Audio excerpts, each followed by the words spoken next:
So yeah, we're not doing that.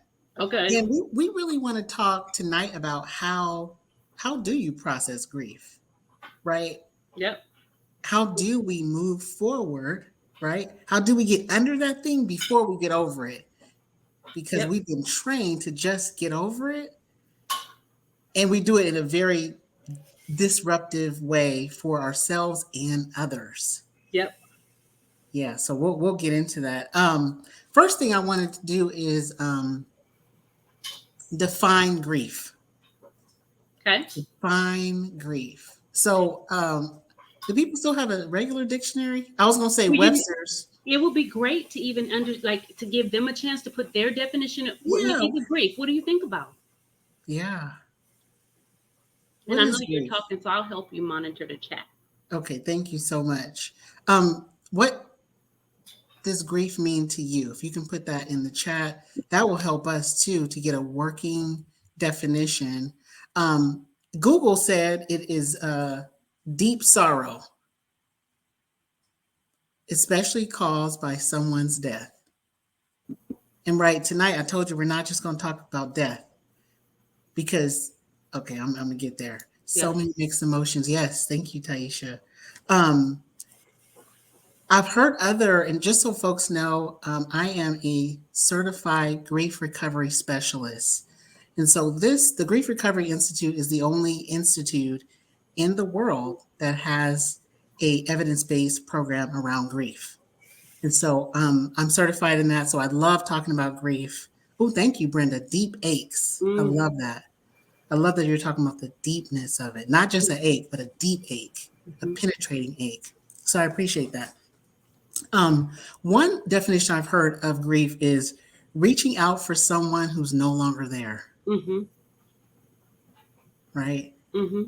I've also heard a definition of grief of reaching out for someone who should have been there. Mm-hmm. And I just want to be hot for a minute. Do y'all know what hot is yet? They know what's hot. Humble, open, and transparent. There Ooh, you go. I need to have a hot moment. We absolutely grieve unmet expectations. Okay, I'm gonna start small. When I was 23, I had a big. I probably took out. I probably did that roll you were You did talking the about, tornado Sabrina. roll. I did a tornado roll. I literally had a fit, cried my eyes out because in my mind I was supposed to be married with kids by then. Yeah. 23, just crazy. Tornado roll by myself, just Yeah. up and down. That unmet expectation. And then what I realized, another hot moment, I'm gonna go a little bit deeper. I also realized I grieve the relationship me and my mother never had. Mm-hmm. Yep. That's a different level. It's an ongoing process. Grieving unmet expectations. I know I started this radical recovery process with talking about addiction. You can grieve, and I tell my patients all the time, as soon as we take that substance away or that thing, as soon as we take that food, that dessert you had to give up while working with Samantha Wise, that big plate, you grieve the absence of that thing. Yep. So we're constantly dealing with grief. Thank you guys for in the chat. Did you catch some more of those definitions in there? I did, and I love the fact that a lot of people have already identified that grief is not only related to death. Yes. There's so many different things that you can grieve. Yeah, so good stuff. They're Yeah. on it. They're on it. They're Okay. on it. And actually, Tanya, not Tanya, I don't know if you, for those of you who were in the reset, you guys are gonna have to go back and look at her full testimony on grief because she did a beautiful job at storytelling Yeah. about other moments in her life where she was losing, right? The loss of a house, the loss of a job, and how those things accumulated before right? She Yeah. had a major loss. And so, if you guys didn't catch that, please go back and get that because this is why we say things like, as clinicians, you've survived 100% of your worst days. Yeah. You're already good at dealing with grief. No one told you. Yeah. Yeah. That just puts me in the mind of, we've talking about definitions of grief. And one of the things that I always think about, especially as it pertains to the loss of someone, um, grief is not something you will technically get over. It's something we learn to live with. And I think where we get stuck is the living part. We don't do the living. Yes, that's huge, right? Because we think it's something, a destination we have to arrive to, Yes. right? And how we get into these myths. And I want to ask folks who are watching, what have you been told about grief? As soon as you lose someone, what do people tell you to help you during that time? Not just with loss of a person, but when you lose your job. I mean, we're all in grief recovery right now because when the pandemic started, things for us stopped Mm-hmm. and the grieving process began. Mm-hmm. Mm-hmm. As they're answering your question, one of the things that strikes me is how, when we're in our grieving process, no matter what the situation or the scenario we're grieving, that we also are faced with judgment. Like, people will judge the way you grieve. I saw a news story, article, whatever you want to call it, tabloid, talking about Nene Leakes. And like, she was Mm, ready to start dating again, and them people came for her. wow. Yeah. And it's like, well, what is the time limit? Like, how many, what, who can judge her? Yeah. That's huge. And we also judge ourselves during the process, right? Yeah, Like, I should be crying more. that part. I should be a little bit more sad. Or why am I crying so much? I need to get Yeah. over this. Yeah. Oh, no, Felicia, nobody said get over it. Life goes on. Who said that? I'm praying for Wow. you. Yeah. Wow. Get over it. And that's what I'm talking about. I'm telling you, even the messages that don't sound like get over it, they're saying get over it, right? Mm-hmm. Some things that people say, they actually do mean well, right? Even simple things like as soon as you tell someone about a loss, they say, I'm sorry. That one for me, as soon as they say I'm sorry, now I feel like I gotta take care of them too. In the moment. What about they're in a better place? They're in a better place. Whew. That wouldn't get your eyes scratched if it was somebody you really loved. They're in your mind, you're thinking, no, the best place that they need to be is right here next to With me. me, exactly. Right? So if you find yourself saying those things, as of today, don't say that. Not helpful. Not helpful. It's a myth, Mm-hmm. right? Mm-hmm. And some people, and I'm glad you said, Sabrina, earlier, something we have to learn to live with because the judgment continues. Like, Mm-hmm. they still sad. It's been 5 years since they gone. That marriage ended 17 years ago. She's still trying to make the pork chops that he used to make on Sunday. Why are you laughing? I'm sorry. I'm sorry. I'm sorry. Another one that gets me too is when people, when, like, say you have a loss, like, just say you lost your dog, right? And Yes. it's my dog. I lost my dog. And you comfort me by telling me about your loss. No, it's not don't do that. Yes. The hard thing is that that's how we see joining in, right, in the conversation. But comparing losses is really, really hard, Yeah. right? Try not to compare losses with other people. Felicia says, my brother got killed July 8th. Her papa died August 8th. And then August 25th, her biological father died. And now my family wants me to get over it. Oh, my love. Wow. That's a lot. Wow. That's a lot. Yeah. We're praying for your heart. Yes. And everyone, and Felicia, I want to say this to you. You don't get to put them all in one grief basket and say, okay, now I'm going to grieve and now I'm going to get Mm. over it, right? Every single loss is unique to you. Yes. So that's Every three different relationship. baskets. Yes. These are three different baskets. You're going to need different times, different triggers are going to trigger you for different people, right? And grief has no time limit. Let's just put that out there. Correct. There's no time limit. How you live with it is very different. We're going to talk about that in just a bit, but it has no time limit. And here's why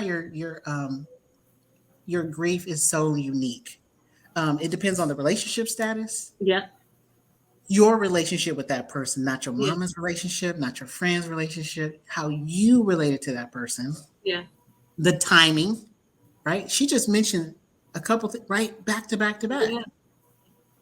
Some clinicians call this complex grief, compounded grief, right? Yeah. But you don't want to combine or compound it all. They're separate things you need an opportunity to grieve, right?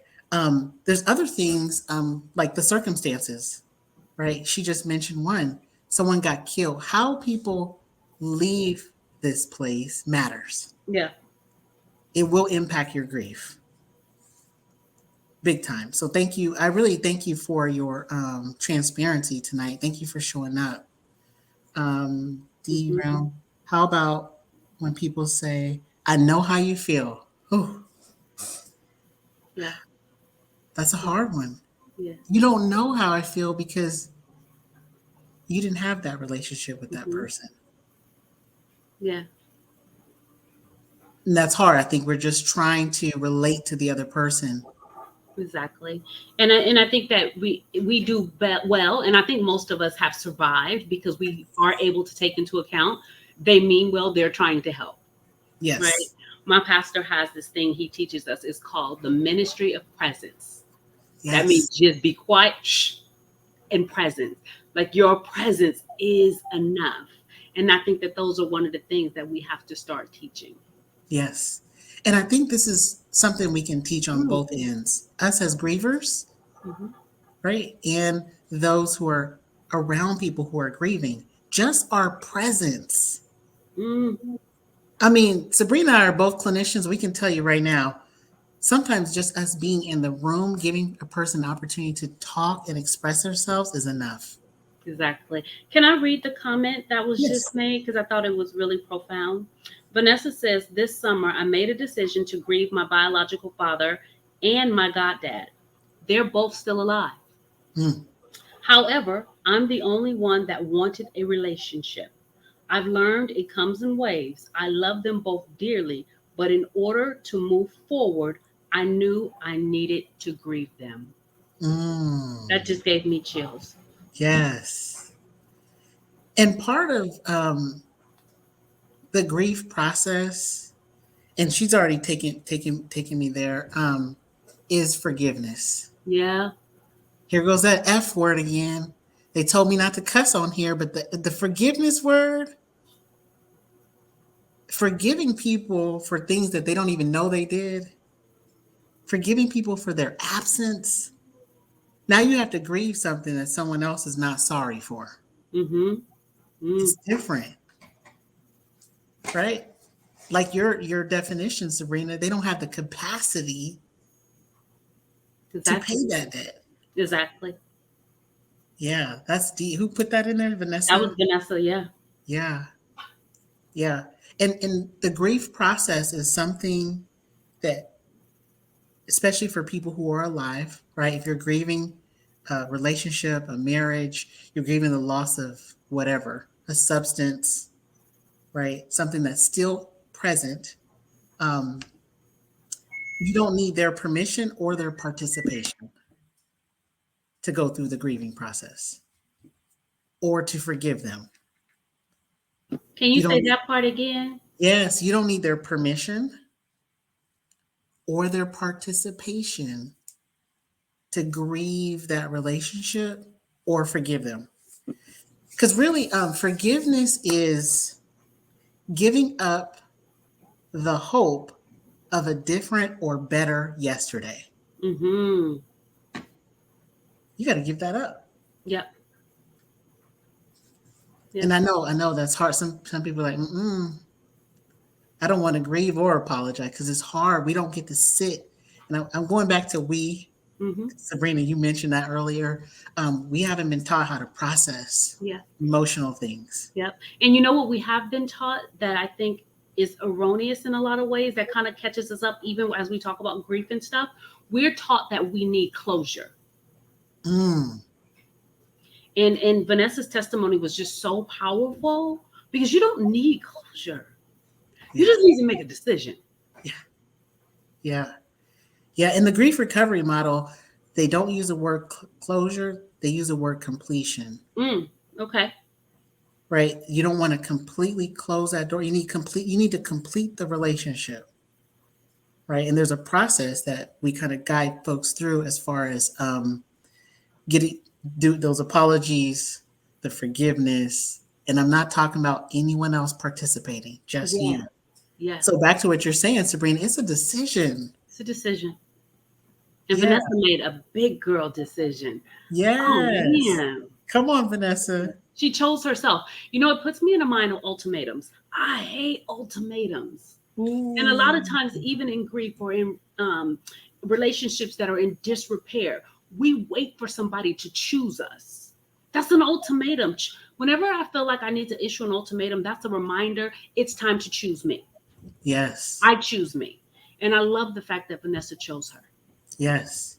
And asking for someone to participate in that grief process or asking someone um, or telling someone things like this, I forgive you.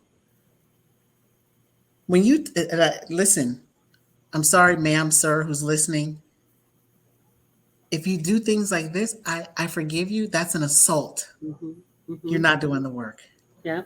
So I wanted to speak this into the atmosphere. Rosalind said, I lost my daughter in April 2021. I realized I will never be the person I was before her death. I was wondering, will I ever get back to the way I was before she died?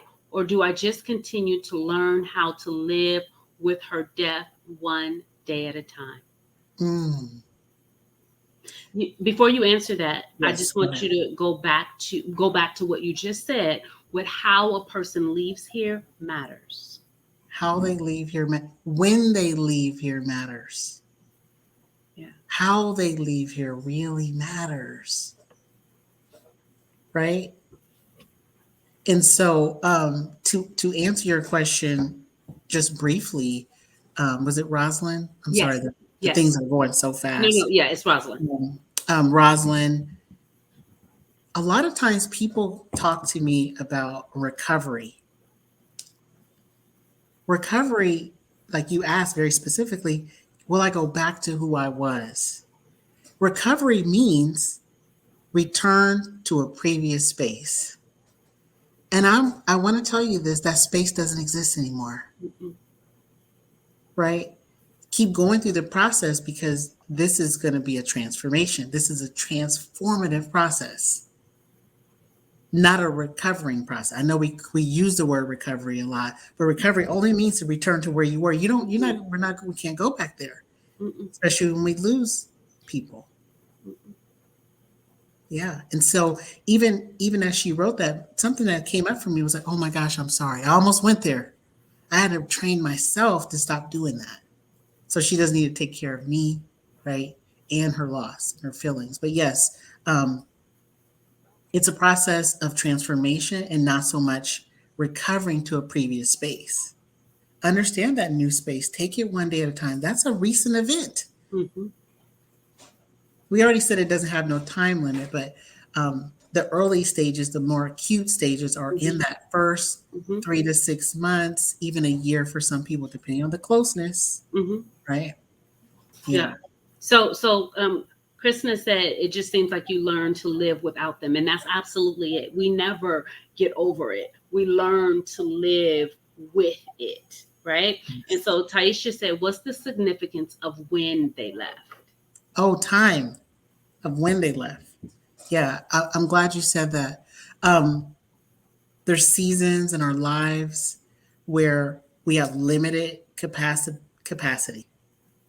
So when someone leaves, especially during a time where your capacity is really low, matters. It Mm-hmm. changes how you grieve, right?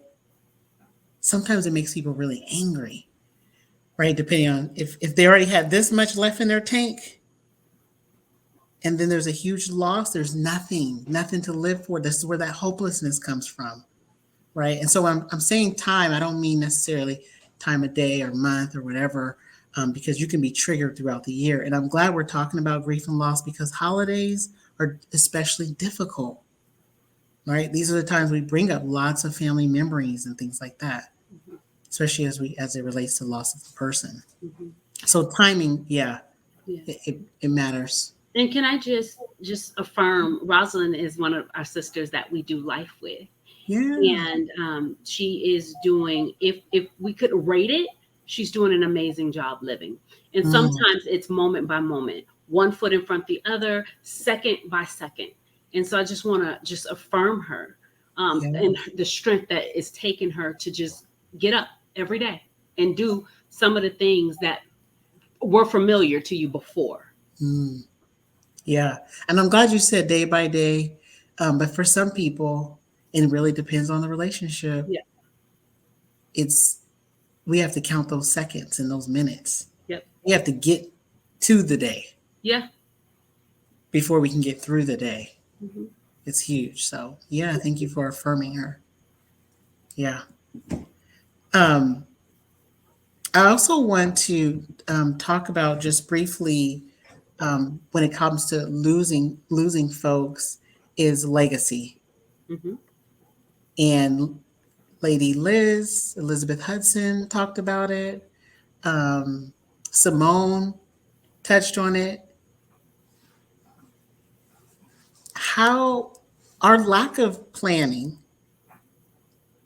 impacts our grief.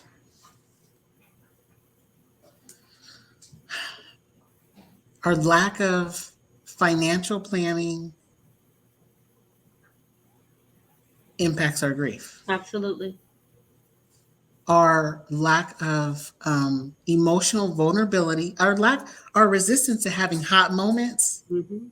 impacts our grief later on, right? Even what you were talking about, Sabrina, yesterday. I mean, we have an opportunity to pass down generational emotional wealth Mhm. just by our words, right? You were talking Mhm. about the power of our words, and then you put us on this a word diet. Was it a word and what A fast. We're a fasting. fast? Yeah, negative communication fast. I'm working on that. Yes. But how do you see that pertaining with grief? So, our words are so powerful. They matter.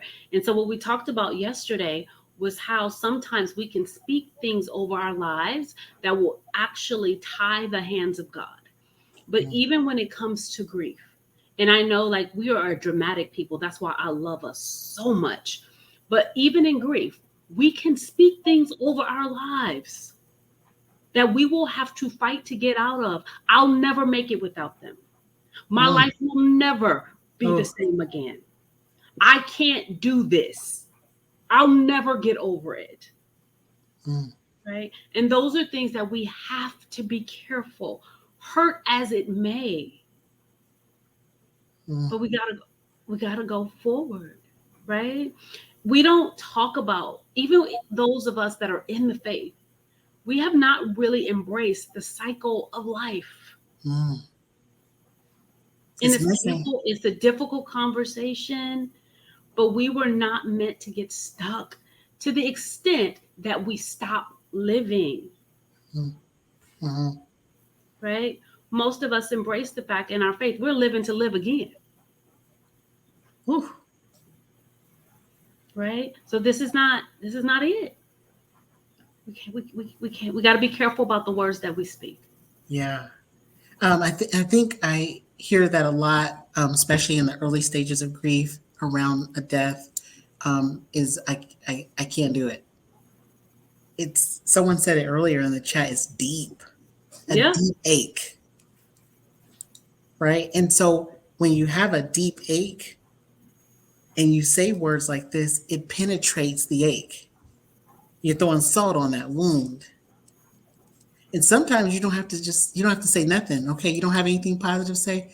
Just be present with yourself Hmm. be present with God, and we'll talk about some of those steps. Can I And just make one more point oh too? yeah, Like we talked about trauma has memory, right? The yes, loss of somebody is a trauma. The sudden loss of someone is a major trauma. So when we recite those things, when we sow those seeds into the trauma, trauma has memory. So even when you're starting to feel better, that trauma comes up, and what seed did you sow into that? I'm mm, never going to get over this. I'm never going to be okay. Life will never, I mean, all those things, it starts rehearsed inside that trauma. yeah. Okay, I'm done. No, no, no. That's good. That's good. And what it's making me think about is we sow those seeds over smaller losses all the time, right? When we Yep. lose our keys, when we lose our temper, when we every time we lose, we're sowing these seeds of never being well again, Yep. never being healed, Yep. never being worthy, never being restored is a thing. Yep. Yeah. Whew. Um, Oh, oh, oh. yeah, go I don't ahead. know if Go you're going ahead. to talk about it. Look, oh, oh, oh. I Yeah. don't know if you're going to talk about it tonight or not, but there's sometimes guilt associated with living and feeling good and having a Mm, good day. I ain't gonna say feeling good, but in having a good day, that can also mm. anchor us in grief. Yes, it can. And for some folks, it's even a survivor's guilt. Yeah, You didn't get in the car with them that day. You didn't do this. You didn't do that. The guilt is paralyzing you. yeah, The shame will paralyze you and keep you there even longer, right? That's why this grief process, and I'll talk about the 3 R's in just a second, but part of it has to be done in community with other people. Isolation will keep you there. It will keep you there. And we have these things that happen very early in our lives. Loss of safety. For some people, that first loss was a loss of innocence. yeah, For some people, that was a loss of security, predictability. yeah. And we never learn how to grieve those smaller things. We do these things called a loss inventory. So when that Stability, big thing hits, loss of stability, stability. we're not even talking about food, lights, bills yet. I'm talking about loss of security, Yeah, not feeling safe yeah, somewhere. And then we don't talk about it. We don't process it. We get over it, never get under it. So we don't know how to process as a people too. People of color, we don't talk enough about this stuff.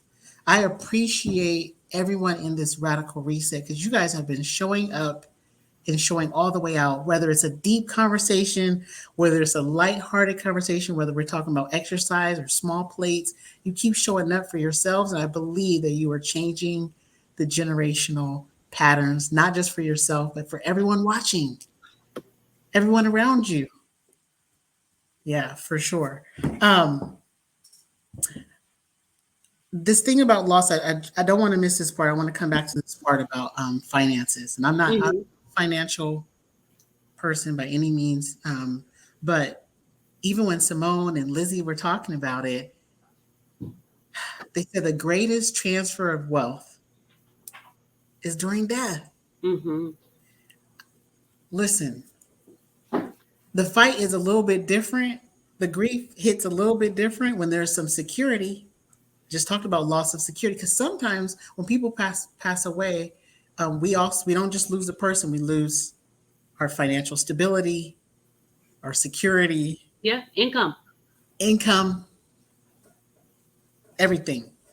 So here we go. All those different baskets of grief get compounded, right? And so being a good steward over your money, your finances, and being, planning for your own departure. We are all leaving this place. If somebody thought they was going to be here 222 years, I want to be the first to tell you we are all going. Yeah, how And we that's one of prepare those matters. courageous conversations that's so Yes, difficult to have. they are. And I want to challenge folks in here, have that conversation. If you have a living parent or a grandparent or aunties who's big mama and everything happens at Mhm, her house, have that conversation. I know it's uncomfortable. mhm, And maybe you're not asking them about them. Maybe tell them what your plans are. mhm. I was about to How, say that. how many of us have a plan? Listen, listen. I don't want Something you to happened. Something happened to you. Who you want to get that cell phone? Listen, delete. Get my phone. listen, Y'all better get my phone. Get my phone and delete. have a plan. How many of us really have a plan written out? Yeah. Yeah. Yeah, those courageous conversations are really important. I want to leave everyone with the 3 R's. And a lot of this stuff is part of my workbook that's coming out in January. If you follow me on Facebook, Instagram, Vacate Victimville, or my website, vacatevictimville.net, this will be part of a workbook. It's not solely on grief, but grief is one of the chapters. And it's a workbook, so it's stuff that you can do. There's 3 R's I want to leave you with in processing grief. First R is retreat. Mm, You have permission to fall back and retreat. But guess what? Retreats are time limited. okay. Because I was just about to say, please speak on the difference between a retreat and isolation Yes, yes, yes, yes. expedition. Listen, you get in your retreat, it's small, it's time limited. You get to process the emotional heaviness. And I also suggest this happens with a person, but I'm getting to the next part in just a second. Process the emotional heaviness. You get to scream, cry, eat an entire container of ice cream after the Yeah. reset. It's a retreat. You have to, whatever you have to do to take care of yourself emotionally at that time. Yeah. It's a retreat. After the retreat, you have to regroup. Mm-hmm. Key word, key part of regroup is group. Okay. You have to do it in community with other people. Yeah. Yeah, I know. Sometimes people say, "Well, Vernice, I've been going to church." Yeah, but you come in, you sit, you don't talk to nobody, and then you leave and go home. You haven't been in community with other people, Yeah. right? So be very mindful not to isolate. Yeah. I gave you that little retreat. That's a couple for some people. That's a couple hours. For some others, it's a couple days. But then Mm-hmm. you have to regroup, get Yeah. in community with other folks. Yeah. And you know what? And if I can just say this, Bernice, the Yeah. time to get in community is now, right? That's when grief happens, you're not going to be able to enter community because you're not going to have the capacity to do so. Mhm. That's one of the things I love about this 21 days that we've spent together. We've gotten into community. You know what it feels like to have people in your business. You know what it feels like to have people in your corner, right? Yes. Bonita talks openly about the loss of her husband. She just kind of chatted a little bit about it too. Mm. When Bonita lost her husband, we literally took over her house. I took off work for like 2 weeks. Yes. That's community. Listen, the first night, I slept outside her bedroom door. Mm. Right? It takes that Yes. to regroup. It Yeah. takes that. And in order to have that, you have to be vulnerable and willing to allow people in. So if you've been living by yourself, we were not created to live that way. Mm. We need each other. Yeah. Even for and I want to say this to the person who may be listening, who's an introvert, Yep. right? You can be an introvert. You were still created to be in community with others. Yes. You just don't get your energy from others like I do. I'm Yeah. an extrovert. I get that. But you were created to be in community with other people. Yeah. We're relational creatures. He We created us are, for relationship. period. That's it. That's why we're doing this, right? And I hope that you don't just show up here. I hope that you're making some friends. I hope you added some people. You try to friend request them. I saw somebody say, "Are we going to Tahoe? Let's go." Don't threaten me with a good time. Listen. And yes, I understand. Oh, thank you for bringing up isolating due to COVID. It's not natural. However, I've actually seen some amazing connections happen because of COVID, Hmm. virtually in a virtual space. Don't underestimate this space either, right? I think some folks who needed an excuse to hibernate, to go isolate, soon as COVID happened, like, ooh, yes, now I don't got to talk to people. We Yes. weren't created like that. No. And the thing with that is the less we do, the less we want to do. Mm, And so it requires a greater push. The longer you stay in, the more effort you're going to have to exert to come out. mm, yeah. And the further you go in and you start detaching yourself from people, the isolation is getting longer and longer, right? We're getting more and more distance from other people. The last R is for reentry. Okay. You get to retreat, you regroup with your community, and you re-enter. And that's why I appreciated the question earlier about becoming the person I used to be. No, it's a new thing. Hmm. It's something new. You're living with it. You're living with the incident, with the loss, Hmm. right? Yeah. And the reason I think I really want to stress this part about reentry is because as long as we're here, I absolutely unequivocally believe that we still have purpose. Absolutely. I mean, Absolutely. if Tanya, not Tanya, stayed home, we would not have her testimony. Hmm. She would not have been able to help the other women on that call who have also had a major loss, Hmm. right? And so it's important that you come back. And I want to leave you with this. 2 Corinthians 1:4 says, He always comes alongside us to comfort us in every suffering. So, I don't want y'all to miss this, so that we can come alongside those who are in a painful trial. Hmm. Hmm. Wait, you don't just want me to process this, you want me to help other people? We can bring them this same comfort that God has poured out upon us, Hmm. even that little bit. Yeah. Yeah. And can I just add before I know Yes. we're wrapping up, but your last R was reentry. And I just want to highlight the fact that God will give us grace. He will Mm, give you grace for reentry. You don't have to re-enter on your own. The scripture says that He will give you peace that surpasses all your understanding. come You on. won't even understand why you're not falling apart because there's a grace for reentry. Mm, mm, mm, mm, mm. That's why they call you Grace. There's a grace. Whatever you're going through, there's a grace for that. There's a grace for that.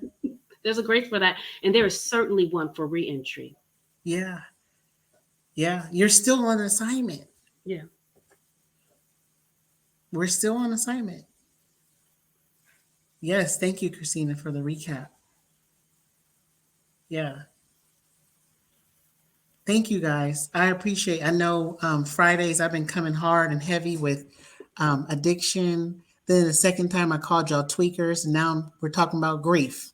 So these have been some pretty heavy Fridays, but I just want to say to all the radical resetters, we love y'all. We appreciate you all. And just know that every loss, you take losses all the time. You take losses. How you lose is how you live. Yeah.